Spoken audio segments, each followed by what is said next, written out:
Dear student, this is the 9th video of the series subject verb agreement. और अब तक हमने subject verb agreement की बहुत सारी चीज़ें सीख ली हैं और मुझे आशा है कि आपको सारी बातें और सारी बातों का कॉन्सेप्ट बिल्कुल क्लियर हो गया होगा। तो आज के इस क्लास में हम सीखेंगे ऑक्सिलरीज। क्लास में ऑक्सिलरी सीखेंगे, लेकिन ये सब्जेक्ट वर्ब एग्रीमेंट सीरीज़ का ही एक कड़ी है। आपको शुरू के क्लासेस में मैंने बताया है ऑफलाइन मोड में कि there are 24 auxiliaries in English language. अंग्रेज़ी भाषा में 24 ऑक्सिलरीज हैं। And now all those 4 auxiliaries have been divided into 3 kinds into 3 parts. इन्हें 3 भागों में बांटा गया है। And they are the first one primary auxiliary, the second one modal auxiliary and the third one marginal auxiliaries. Subject verb agreement के लिए जिस auxiliary को हमें पढ़ना है वो ये 2 ही हैं, नीड और डेयर। लेकिन अगर मैं डायरेक्ट आपको नीड और डेयर बताऊं तो ये बात अधूरी होगी। तो इन टोटालिटी, इसकी पूर्णता में हम सारी बातें सीखने की कोशिश करेंगे। So primary auxiliaries are 11, modal auxiliaries are also 11 and the remaining 2 are called marginal auxiliaries. तो इनकी संख्या 11 है, मॉडल की भी 11 है और जो मार्जिनल है वो 2 है। तो प्राइमरी ऑक्सिलरीज प्राइमरी क्यों है, मॉडल ऑक्सिलरीज क्यों है, या मार्जिनल क्यों है, पहले इसकी बात कर लें। तो प्राइमरी ऑक्सिलरीज को या फिर मॉडल ऑक्सिलरीज को समझने के लिए हम समझेंगे यहाँ पर कि व्हाट इज़ अ वर्ब, और ये वर्ब का इंट्रोडक्शन होगा, ये वर्ब का क्लास नहीं है। So verb is an action word. Verb जो है वो एक्शन वर्ड है and it has major 2 kinds, और इसके 2 बड़े प्रकार हैं। The first one is called main verb and the second one is helping verb.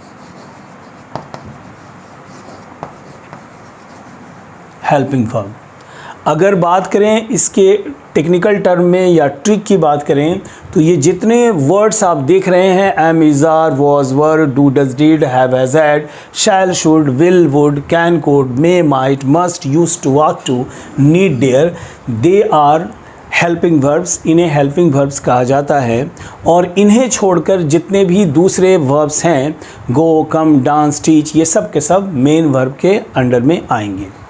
लेकिन अगर इसे थोड़ा सा और डीपली समझें तो आप इसे समझें एग्ज़ाम्पल से कि आई एम गोइंग। अगर ट्रिक की बात करें तो एम, इज़, आर को छोड़कर जितने वर्ड्स बचेंगे वो सब के सब मेन वर्ब होंगे। सो गोइंग जो है वो एम वी है, दैट इज़ मेन वर्ब, और जो एम है वो हेल्पिंग वर्ब है, दैट इज़ सहायक क्रिया इन हिंदी। अब इसे हेल्पिंग वर्ब क्यों कहते हैं? चूँकि ये हेल्प करता है। अगर आई गोइंग सिर्फ कहा जाए, आई गोइंग का मतलब मैं जा रहा हूँ, मैं जा रहा, अब पता नहीं चलेगा कि मैं जा रहा हूँ कि मैं जा रहा था। तो एम आकर इसकी मदद करता है, that's why it is called helping verb. अगर आप ये समझ गए होंगे तो अब ये समझना आसान होगा कि प्राइमरी ऑक्सिलरीज किसे कहते हैं, मॉडल ऑक्सिलरीज क्या है, या मार्जिनल ऑक्सिलरीज क्या है। Primary auxiliaries are the auxiliaries which can act both ways. Primary auxiliary वो ऑक्सिलरी है जो दोनों तरह से काम करता है। समटाइम्स दे एक्ट, कभी कभी वे काम करते हैं एज मेन वर्ब, मुख्य क्रिया की तरह, and sometimes they act as helping verbs, और कभी कभी वो काम करते हैं सहायक क्रिया की तरह। मतलब ये है कि प्राइमरी ऑक्सिलरी वो है जो कभी मुख्य क्रिया बन जाए, कभी सहायक क्रिया बन जाए। तो समझ गए होंगे। Now come to the second one, that is modal auxiliaries.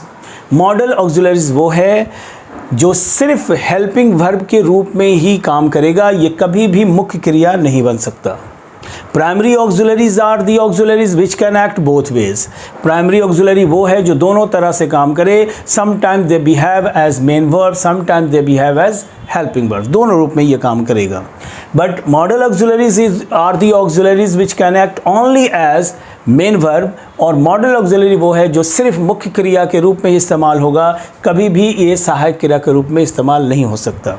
तो यहाँ देखें कि आई एम गोइंग में जो एम है वो हेल्पिंग वर्ब है। लेकिन अगर मैं ये कहूँ कि आई एम हैप्पी, मैं खुश हूँ, तो यहाँ भी वर्ड एम है और यहाँ भी वर्ड एम है। यहाँ पर एम जो है किसी मुख्य क्रिया के साथ आया है, तो अगर ये जितने वर्ड्स हैं am, is, are, was, were, do, does, did, अगर इनके साथ कोई वर्ब आ जाए तब वहाँ पर ये वर्ड्स हेल्पिंग वर्ब होंगे, और अगर इनके साथ कोई दूसरा वर्ब ना आए तब ये हो जाते हैं मेन वर्ब। एग्जाम्पल आप देखें यहाँ पर, आई एम हैप्पी। इस सेंटेंस में 3 वर्ड्स हैं, आई एम हैप्पी, आई प्रोनाउन है, हैप्पी एडजेक्टिव है, और ये जो एम है ये सिंगल एक्शन वर्ड है, मतलब ये सिंगल एक ही वर्ड है, एक ही वर्ब है। तो यहाँ भी एम, यहाँ भी एम, यहाँ एम मुख्य क्रिया के साथ आया तो एम हो गया हेल्पिंग वर्ब, यहाँ एम अकेला आया किसी मुख्य क्रिया के साथ या किसी दूसरे क्रिया के साथ नहीं आया है, so here it is main verb. Next example, इसे दूसरे एग्जाम्पल से समझते हैं कि अगर हम ये कहें कि यू आर डांसिंग, तुम नाच रहे हो, तो यहाँ जो वर्ड आर आया है वो डांसिंग के साथ आया है। डांसिंग मेन वर्ब है, so the word are is helping verb. But when you say you are my friend, तुम मेरे मित्र हो, यहाँ भी आर आया है और इस सेंटेंस में वर्ब सिर्फ एक है आर, तो ये आर क्या है यहाँ पर, मेन वर्ब है। तो प्राइमरी ऑक्सिलरीज वो है जो कभी मुख्य क्रिया के रूप में काम करे, कभी सहायक क्रिया के रूप में काम करे। अगर इनके साथ कोई और वर्ब आ जाए तब वो ये सारे वर्ड्स वहाँ पर हेल्पिंग वर्ब होंगे, और अगर ये तन्हा आए, अकेला आए, इसके साथ कोई और वर्ब ना आए तो यहाँ पर वो हेल्पिंग वर्ब होंगे। अब बात करते हैं मॉडल ऑक्सिलरीज की। Modal auxiliaries are the auxiliaries which can act only as helping verb. Modal auxiliary वो है जो सिर्फ हेल्पिंग वर्ब के रूप में ही काम करेगा, ये कभी भी मुख्य क्रिया नहीं बन सकता। अगर यहाँ पर सेंटेंस की बात करें, I am going, I am happy, I am going, I am happy, तो both the sentences are correct. Am helping verb भी है और एम मेन वर्ब भी है। अब इसे समझते हैं इस तरफ हम मॉडल ऑक्सिलरी के एक एग्जांपल से।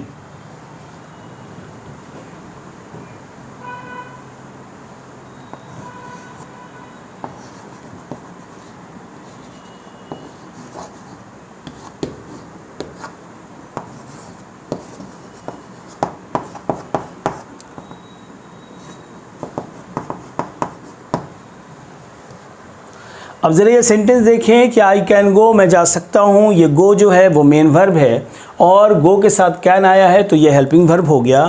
बट यू कैन नॉट से आई कैन ओनली, आप सिर्फ आई कैन का प्रयोग नहीं कर सकते, मतलब कैन हो, कुड हो, विल हो, वुड हो, शैल हो, शुड हो, ये जितने वर्ड्स हैं इनमें से किसी भी शब्द का प्रयोग अकेला नहीं हो सकता। ये जब आएंगे वो किसी ना किसी मुख्य क्रिया के साथ आएंगे, मतलब ये सिर्फ हेल्पिंग वर्ब्स ही होंगे, ये कभी भी मुख्य क्रिया का काम नहीं कर सकता।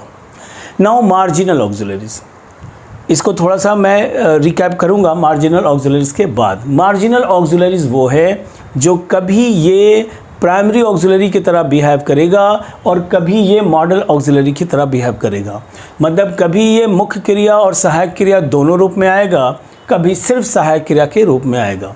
और मैंने कहा कि सब्जेक्ट वर्ब एग्रीमेंट के लिए जो बातें हमें जाननी है, इंपॉर्टेंट ज़्यादा है, वो है नीड और डेयर। तो इसे फिर से मैं रिकैप कर दूं, प्राइमरी ऑक्सिलरी वो है जो दोनों रूप में काम करे, कभी ये मुख्य क्रिया का काम करेगा मेन वर्ब का, कभी ये सहायक क्रिया का काम करेगा। Modal auxiliaries are the auxiliaries, और ये वो ऑक्सिलरीज हैं which can act only as helping verbs, ये सिर्फ सहायक क्रिया के रूप में ही आएंगी। एंड मार्जिनल ऑक्सिलरीज बिहेव करेंगे दोनों तरह से, कभी कभी ये प्राइमरी ऑक्सिलरी की तरह और कभी ये मॉडल ऑक्सिलरीज की तरह बिहेव करेंगे। इसको हम एग्जांपल से समझ लेंगे, क्योंकि ये यही डिटेल से समझना है। लेकिन एक बात जो एग्जामिनेशन पॉइंट ऑफ व्यू से बहुत ही ज़रूरी है, और ये एग्ज़ाम सिर्फ +2 का नहीं, किसी भी एग्ज़ाम में आप बैठ रहे हों, चाहे वो एयरफोर्स हो, नेवी हो, SSC, कोई भी कॉम्पिटिटिव एग्ज़ाम, तो ये जो मैं कुछ बातें बता रहा हूँ, कुछ टेक्निक्स या आप कहें रेडी रेकनर, अगर आप इसे याद कर लें तो बहुत सारे क्वेश्चंस आपके सेकंड्स में बनेंगे। ये जो प्राइमरी ऑक्सिलरीज है इसमें एम, इज़, आर, वॉज, वर, ये जो वर्ड्स हैं एम, इज़, आर, वॉज, वर, इसके बाद अगर वर्ब हमें लाना हो या इसके बाद अगर वर्ब आएगा तो वो सिर्फ 2 ही फॉर्म में आ सकता है। Am is are was were के बाद वर्ब या तो फोर्थ फॉर्म में आएगा या थर्ड फॉर्म में आएगा। No other form can be use, कोई दूसरा और रूप इस्तेमाल नहीं हो सकता। इसके बाद वर्ब अपने फोर्थ फॉर्म में या वर्ब अपने थर्ड फॉर्म में। अगर ये वर्ब फोर्थ फॉर्म में आएगा तो सेंटेंस एक्टिव वॉइस होगा, अगर ये थर्ड फॉर्म में आएगा तो सेंटेंस पैसिव वॉइस में होगा। उसी प्रकार ये जो तीन वर्ड हैं डू डज डिड, इसके बाद वर्ब जब भी आएगा वो हमेशा फर्स्ट फॉर्म में आएगा, no other form can be used. For example आप ये कहेंगे कि डू यू राइट, करेक्ट होगा, but you can not say do you wrote, you can not say do you written, you can not say do you writing, you can not say do you writes. तो do does did के बाद verb always comes in its first form. अब ये तीन शब्दों की बात करें हैव हैज़ हैड की, तो ये हैव हैज़ हैड के बाद वर्ब जब भी आएगा वो हमेशा थर्ड फॉर्म में आएगा और किसी फॉर्म में इसका इस्तेमाल नहीं हो सकता, वर्ब हमेशा थर्ड फॉर्म में आएगा। तो ये कुछ बातें हैं, अगर आप ध्यान रखें कि am is are was were के बाद अगर सेंटेंस में कोई वर्ब आया है, अगर वो फोर्थ में आया है, थर्ड में आया है, तब तो सेंटेंस सही है, अगर कोई और फॉर्म आए तो गलत है। उसी प्रकार डू डज डिड के बाद अगर ऑप्शन दिया है किसी और वर्ब के फॉर्म का, तो आपको याद रखना है कि डू डज डिड के बाद वर्ब हमेशा फर्स्ट फॉर्म में आता है और हैव हैज़ हैड के बाद वर्ब हमेशा थर्ड फॉर्म में आता है। एग्जाम्पल, आई हैव ईट आप नहीं कह सकते, आई हैव एट नहीं कह सकते, आई हैव ईटन कहेंगे third form, I have eating नहीं कह सकते और आई हैव ईट्स भी नहीं कह सकते। तो हैव हैज़ हैड के बाद वर्ब हमेशा फर्स्ट फॉर्म में आएगा। अब बात करते हैं मॉडल ऑक्सिलरीज की, कि मॉडल ऑक्सिलरीज के बाद वर्ब किस फॉर्म में आ सकता है। तो एक तो ये है, अगर आप लेमैन के भाषा में समझें तो ये आएगा V1, मतलब shall should will would can could की मैं माइट मस्ट यूज टू और टू के बाद वर्ब हमेशा किस में आएगा, वर्ब के फर्स्ट फॉर्म में आएगा। अब ये जो वर्ब का फर्स्ट फॉर्म है इसे एग्जांपल से समझ लें। मैं जाऊंगा, आई शैल गो तो कह सकते हैं, लेकिन आई शैल वेंट नहीं कह सकते, आई शैल गॉन नो, आई शैल गोइंग नो, आई शैल गोज नहीं कहेंगे, वर्ब हमेशा फर्स्ट फॉर्म में आएगा। अगर और डेप्थ की बात करें तो इसके बाद आता है इन्फिनिटिव। एक्चुअली ये जो वर्ब का फर्स्ट फॉर्म है, एक्चुअली वो वर्ब का फर्स्ट फॉर्म नहीं, वो इन्फिनिटिव होता है और इसके साथ इन्फिनिटिव विदाउट टू का प्रयोग करते हैं। इनमें पहले से लगा हुआ रहता है तो यहाँ पर तो टू लगाने की ज़रूरत नहीं है, लेकिन इनमें से मतलब shall should will would can could may might must के बाद वर्ब हमेशा इन्फिनिटिव जो आएगा वो विदाउट टू आएगा। आई शैल गो कहेंगे, आई शैल टू गो नहीं, आई शैल कम कहेंगे, आई शैल टू कम नहीं। अब और नीड और डेयर की बात करें तो नीड और डेयर के बाद भी इन्फिनिटिव आएगा और यहाँ जो इन्फिनिटिव आता है, अब आपके मन में ये क्वेश्चन आ रहा होगा कि इन्फिनिटिव क्या है। इन्फिनिटिव कहते हैं 2 + V1 को, इन्फिनिटिव कहते हैं 2 + V1 को। For example to go, to come, to write, to dance, to teach. 2 + V1 is called infinitive. तो नीड और डेयर के बाद इन्फिनिटिव जो आता है वो 2 के साथ भी आ सकता है, मतलब विद 2, और 2 के बिना भी आ सकता है, मतलब विदाउट 2। ओके, तो इसके बाद हम ये समझेंगे कि नीड और डेयर का प्रयोग कैसे होगा और नीड और डेयर में इन्फिनिटिव विद 2 कब होगा और विदाउट 2 कब होगा। मार्जिनल ऑक्सिलरीज जो नीड और डेयर है, इसमें सबसे पहले हम समझेंगे need. What does need mean, need का क्या मतलब है। तो आप देखें बोर्ड पर, नीड मीन्स आवश्यकता होना, ज़रूरत होना। लेकिन इससे पहले कि नीड का इस्तेमाल हम सेंटेंस में देखें, हम देखते हैं 2 एग्जाम्पल्स को। हमारे राइट साइड में एक सेंटेंस है ही वॉन्ट्स टू गो, और हमारे लेफ़्ट साइड में एक सेंटेंस है ही कैन गो।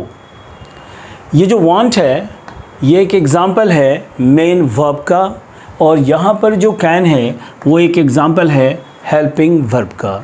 दोनों के फीचर्स को, दोनों के कैरेक्टरिस्टिक्स को समझने की कोशिश करेंगे। He wants, he can. अब देखें कि ये जो ही है वो सिंगुलर है और यहाँ पर वांट के साथ इस का प्रयोग हुआ है, लेकिन यहाँ पर ही के साथ हमने कैंस नहीं लगाया। मतलब ये हुआ कि जो मेन वर्ब है that is affected by the subject, वो सब्जेक्ट से प्रभावित होता है, but helping verb can is just an example, can, could, will, would, shall, should, कोई भी। ये जो जितने भी वर्ड हैं मतलब modal auxiliaries, they are not affected by the subject, subject पर उनका कोई प्रभाव नहीं पड़ता। तो ही वॉन्ट्स टू गो और ही कैन गो। यहाँ अगर देखें कि कहना हो कि वे लोग जाना चाहते हैं तो ही के साथ तो वांट्स लगाएंगे, लेकिन अगर दे लग जाए तो दे वांट होगा।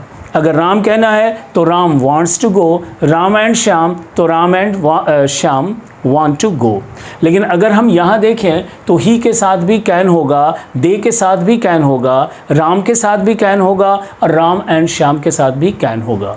मतलब द वर्ड कैन मतलब helping verb is not affected by the subject. ये दो फीचर्स हो गए। अब देखिए सेंटेंस नंबर 2 को, क्या वह जाना चाहता है, तो हमने ऑक्सिलरी यहाँ डज लाया, ना कि वांट्स को बाहर किया। लेकिन अगर इधर देखें तो यहाँ हम ये नहीं कहते कि डज ही कैन गो, हम कहते हैं कैन ही गो। ये दूसरा फीचर है। दूसरा फीचर ये है कि मेन वर्ब का प्रयोग होगा तो हम ऑक्सिलरी डज लाएंगे, लेकिन यहाँ पर अगर हमें कहना है क्या वो जा सकता है, तो ये जो हेल्पिंग वर्ब है वही बाहर आएगा, ना कि हम डज लगाएंगे। Now come to the third one, he does not want to go.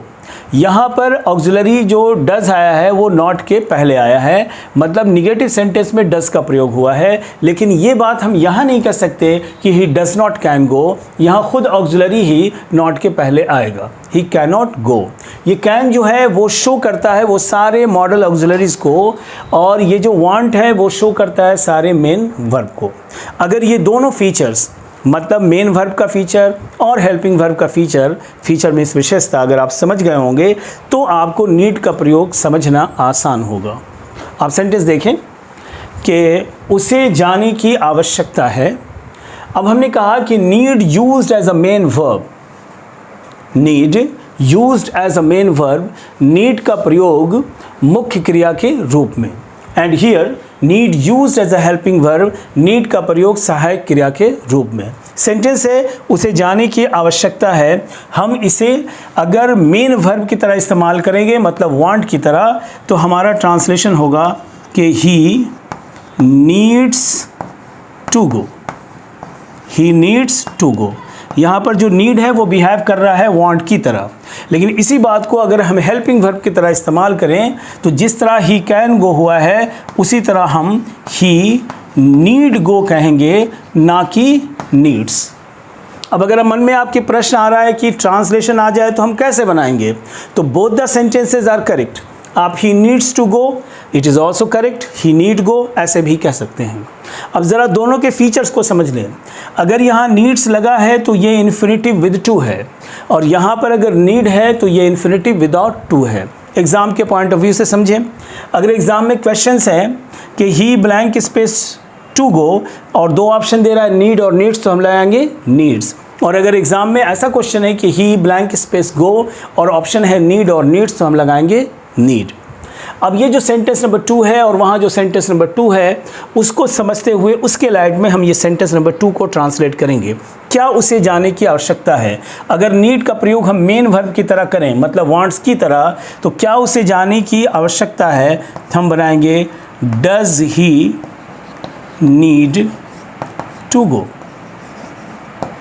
और अगर यहाँ कहना हो तो जिस तरह से कैन बाहर आया है वैसे ही नीड को बाहर कर देंगे, नीड ही गो बाहर कर देंगे, मतलब सेंटेंस के शुरू में लिख देंगे। Now come to the third one. यहाँ पर वांट मेन वर्ब है, इसको हमने कहा वो नहीं जाना चाहता है तो he does not want to go, तो इसी तरह से ये बनाएंगे हम, उसे जाने की आवश्यकता नहीं है तो हम कहेंगे he does not need to go. और यहाँ कैसे करेंगे, ही कैन नॉट की तरह, मतलब ये सेंटेंस होगा ही नीड नॉट गो। अब एक और एग्जांपल से इसे समझते हैं। उसे अंग्रेज़ी बोलने की आवश्यकता है, इसे हम दो तरह से ट्रांसलेट कर सकते हैं, he needs to speak English, या फिर हम कह सकते हैं ही नीड स्पीक इंग्लिश। क्या उसे अंग्रेज़ी बोलने की आवश्यकता है, तो हम कहेंगे does he need to speak English, या फिर हम कहेंगे नीड ही स्पीक इंग्लिश। अगर हमें कहना हो कि उसे अंग्रेज़ी बोलने की आवश्यकता नहीं है तो हम बनाएंगे he does not need to speak English, और अगर इस तरह से बोलें तो हम कहेंगे he need not speak English. Exam के पॉइंट ऑफ व्यू से जो बात जाननी है वो ये कि अगर नीड्स है तो इन्फिनेटिव विद टू आएगा, और सिमिलरली अगर यहाँ पर टू गो है मतलब इन्फिनेटिव विद टू है तो यहाँ एस का प्रयोग होगा। अगर यहाँ पर इन्फिनेटिव विदाउट टू है तो नीड होगा, नीड्स नहीं होगा। तो प्रैक्टिस में ये सारी बातें होंगी, ऐसे क्वेश्चंस आएंगे और ये बड़ा आसान होगा कि अगर टू है तो एस लगेगा, टू नहीं है तो एस नहीं लगेगा। यही बात डेयर पर भी लागू होगी। तो the second marginal auxiliary is dare. Dare means साहस होना या हिम्मत होना, ये सारी बातें वहीं होंगी। उसे जाने की आवश्यकता है कि जगह पर हम लिख दें कि उसे जाने की साहस है, तो हम ऐसे बनाएंगे ही डेयर्स टू गो, या हम कहेंगे ही डेयर गो। उसी प्रकार क्या उसमें जाने की हिम्मत है, तो हम कहेंगे does he dare to go, या हम कहेंगे डेयर ही गो। उसी प्रकार सेंटेंस नंबर 3 अगर है कि उसमें जाने की हिम्मत नहीं है, तो हम कहेंगे he does not dare to go, या फिर हम कहेंगे he dare not go. So this is the 9th video of the series subject verb agreement, और इसमें हमने सीखा ऑक्सिलरी। देयर आर 24 ऑक्सिलरीज, और इन 24 ऑक्सिलरीज को 3 भागों में बांटा गया है। और जो मुख्य बात है वो नीड और डेयर की है कि नीड का प्रयोग मुख्य क्रिया के रूप में भी होता है, डेयर का प्रयोग भी, और उसी तरह से नीड और डेयर का प्रयोग हेल्पिंग वर्ब की तरह भी होता है। इसमें हमारा कमांड तब होगा जब इस पर हम सेट की प्रैक्टिस करेंगे। So that's all for now, and we shall be meeting in the next video. That will be the video number 10 of the series subject verb agreement. Till then, goodbye.